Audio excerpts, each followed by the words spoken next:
Whether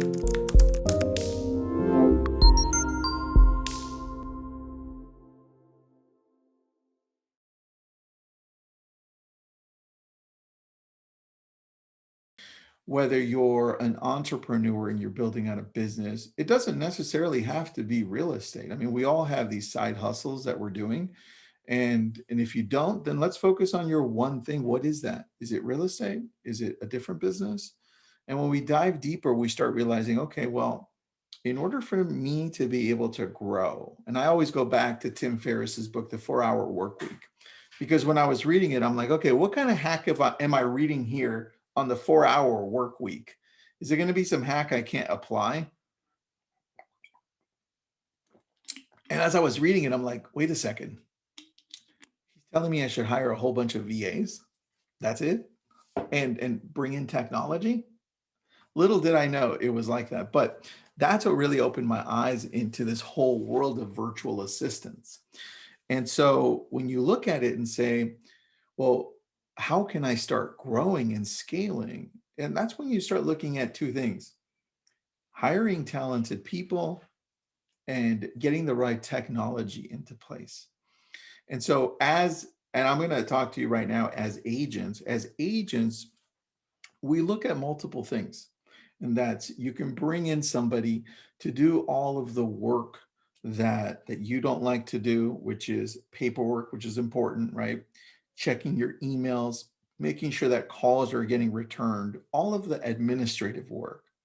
Or you can bring in somebody to work on your database. One of the things that we worked on early on was bringing in a virtual assistant that could work on our database. And that's nurturing. I mean, we've got 100,000 people in our database. So we have multiple VAs calling and nurturing these people to see if they can bring them back to life, making sure that they're being taken care of, making sure that they just don't fall out. And as you start growing, right, you start looking at opportunities where you can bring in people, maybe a transaction coordinator, maybe a social media person that's in charge of posting to Instagram, Facebook, or like I showed you, YouTube. And so this is where it's up to you. And uh, I think where you would have to focus is look at your strengths. What are your strengths? We often focus on our weaknesses, but I want you to focus on what you're already doing great at. And so I'm gonna use myself as an example.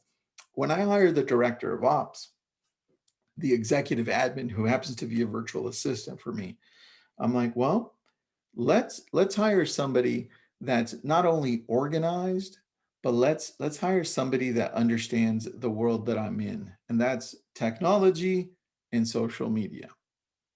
And so as I brought them in, I ran some tests, and they were really great at graphic designing. They understood social media, and they even had some editing background, right? So I'm like, okay, this person's going to fit. They have the analytical nature to them, and I'm going to bring them in as an executive admin slash director of operations. I can build something around this person if I continue to grow. And I think that's the mindset challenge that most of us have, where when we bring in somebody, we don't think of what's next after that.